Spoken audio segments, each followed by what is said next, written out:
मैं संसार के सर्वोच्च सुख के रूप में प्रसिद्ध भक्ति हूँ। मैं मानव को संसार के सर्वोच्च सुख भक्ति के द्वार तक पहुँचाने वाली पूजा हूँ। विचित्र परिस्थितियों का निर्माण श्री महागणेश की लीला का ही एक अंग है। श्री महागणेश का संकेत पाकर देवर्षि नारद का मन आनंदित हो जाता है। श्री महागणेश की लीला ने देवी पार्वती की माता महारानी मैना को इतना अधिक व्याकुल कर दिया कि वे निरंतर पार्वती के विषय में ही सोचने लगी। नारायण नारायण नारायण श्रीमन नारायण नारायण नारायण। ओम नमः शिवाय, ओम नमः शिवाय, ओम नमः शिवाय, ओम नमः शिवाय। नारायण नारायण। ओम नमः शिवाय। परमदेव श्री महागणेश ने तो कहा था कि वे कैलाश की ओर जा रहे हैं, किंतु कैलाश पर तो उनका एक भी परम पावन चिन्ह नहीं दिखाई पड़ता।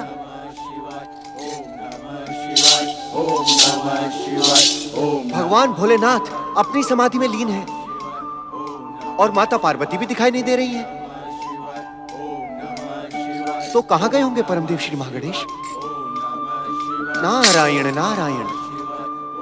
हे परमदेव, हे परमदेव, आपके दर्शनों के लिए मेरी अभिलाषा बढ़ती ही जा रही है। कृपा कर मुझे दर्शन दें श्री महागणेश, मुझे दर्शन दें।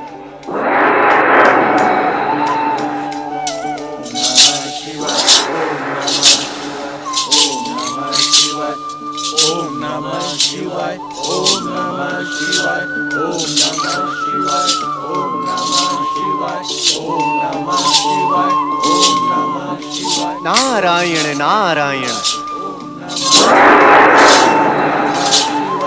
ओम नमः शिवाय। नारायण नारायण।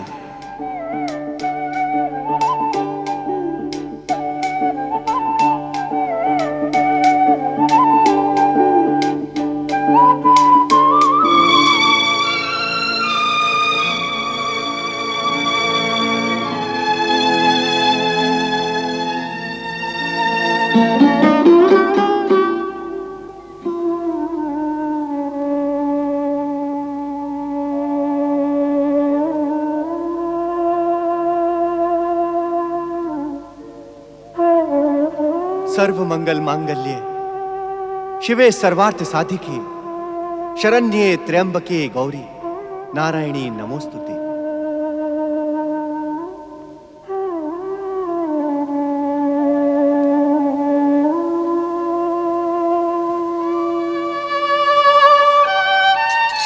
नारायण नारायण। भला इस नारद के सौभाग्य में ऐसी कौन सी बाधा आ गई है कि संसार की महाशक्तियां उसे आशीर्वाद देने की इच्छुक नहीं है? नारायण नारायण। श्री महागणेश भी माता के कक्ष में दिखाई नहीं दे रहे हैं। देवर्षि नारद,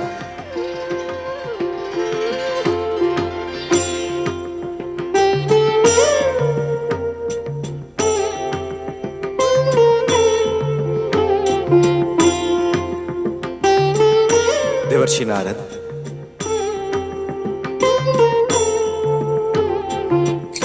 जय जय श्री महागणेश।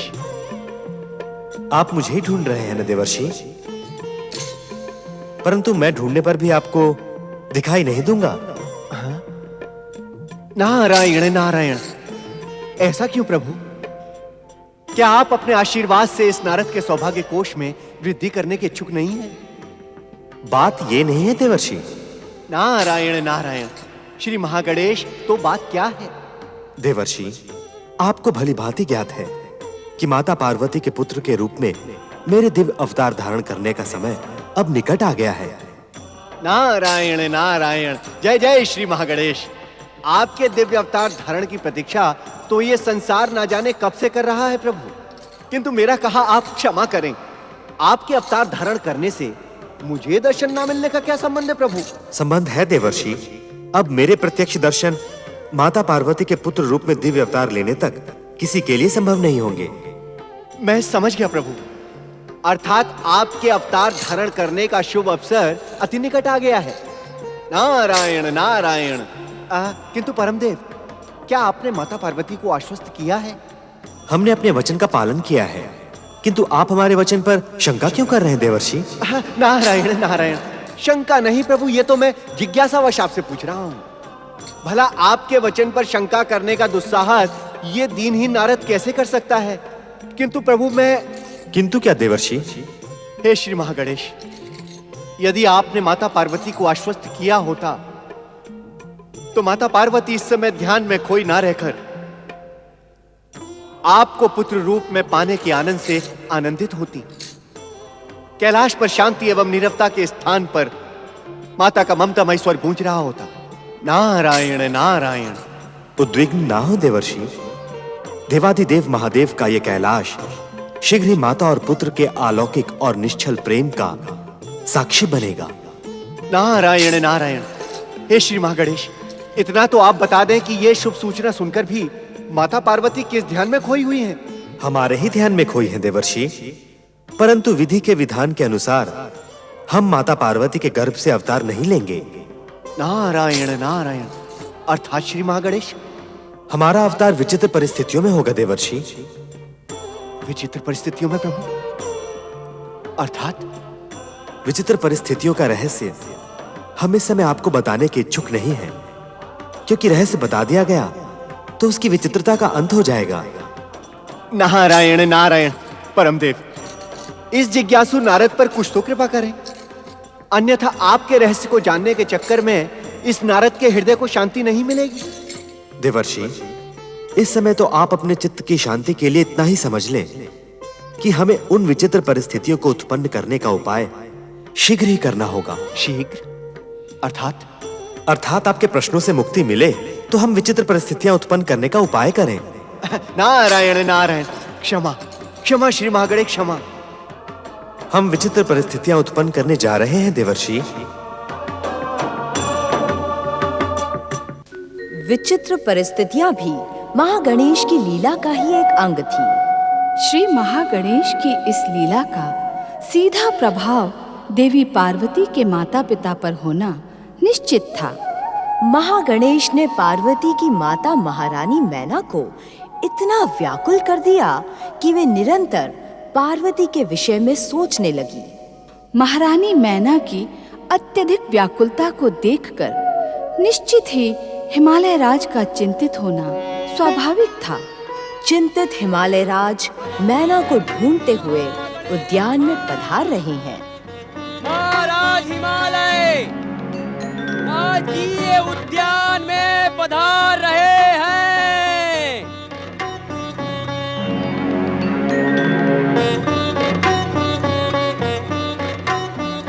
आप हमें बिना बताए यहाँ उद्यान में चली आई महारानी।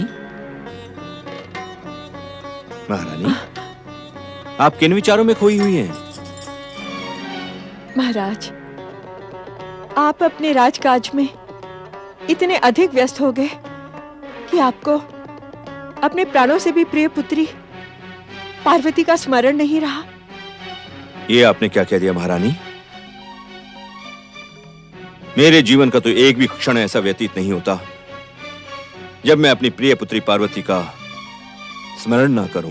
स्वामी, कितनी आराधना तथा प्रतीक्षा के पश्चात परमदेव श्री महागणेश की कृपा से हमने पार्वती को प्राप्त किया था, परंतु जब से पार्वती पति ग्रह गई है हमें भूल ही गई है। स्वामी, मेरा मन पार्वती से मिलने के लिए व्याकुल हो रहा है। चलिए स्वामी, यदि वो हिमाचल लौटने की इच्छुक नहीं है तो हम चलकर उससे मिलते हैं। किंतु महारानी, बिना शिव शंकर की इच्छा के हमारा कैलाश जाना उचित न होगा। शिव शंकर की इच्छा के बिना हम कब तक अपनी पुत्री से दूर रह सकते हैं? शिव शंकर की इच्छा का ज्ञान हमें कैसे होगा? महारानी, महादेव सर्वज्ञ हैं, निश्चित ही उन्हें हमारी व्याकुलता का ज्ञान होगा। आप धैर्य धारण करें महारानी। शिव शंकर की कृपा से हमें कैलाश जाने का निमंत्रण अवश्य ही प्राप्त होगा। अपने प्राणों से भी प्रिय पुत्री पार्वती से मिलने के लिए अब मैं और धैर्य धारण नहीं कर सकती। स्वामी, ये तो लोक परंपरा है। माता पिता अपनी पुत्री से मिलने के लिए कभी भी जा सकते हैं। आपने सत्य कहा महारानी। लोक परंपरा के अनुसार माता पिता को विवाह के पश्चात अपनी पुत्री से मिलने में कोई बंधन नहीं है, किंतु महारानी, हमने अपनी पुत्री पार्वती का विवाह इस लोक में नहीं, उस लोक में किया है जहां तक पहुंचने की आस में ऋषि मुनि भी कई कई युगों तक साधना करते रहते हैं। प्रणाम महाराज। क्षमा करें महाराज, हम अपनी उद्विग्नता पर नियंत्रण न रख सके। असमय यहाँ आने के लिए हमें क्षमा करें।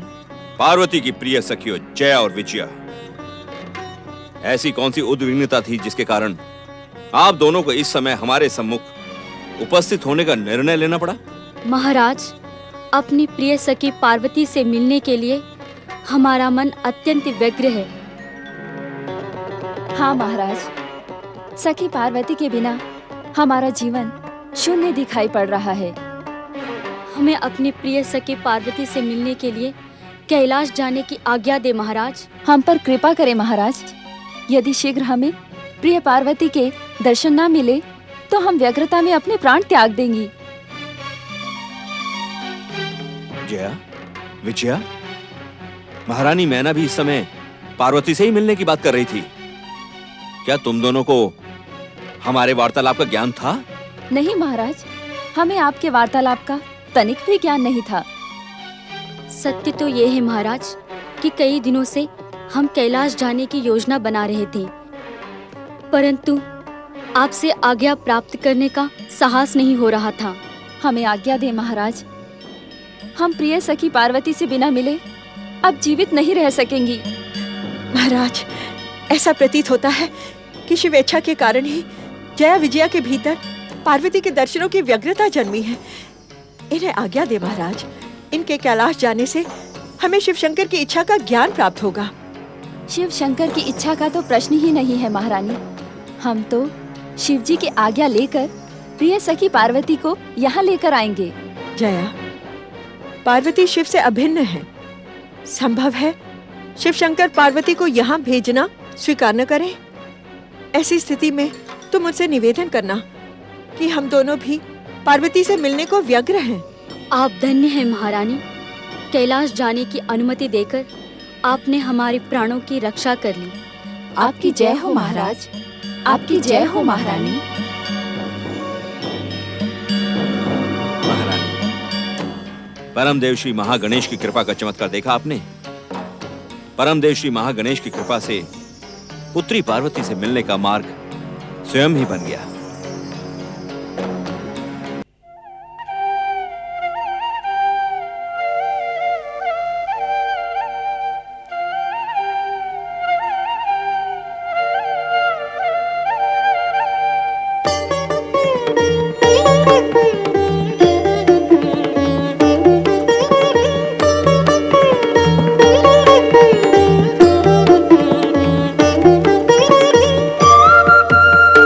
स्वामी,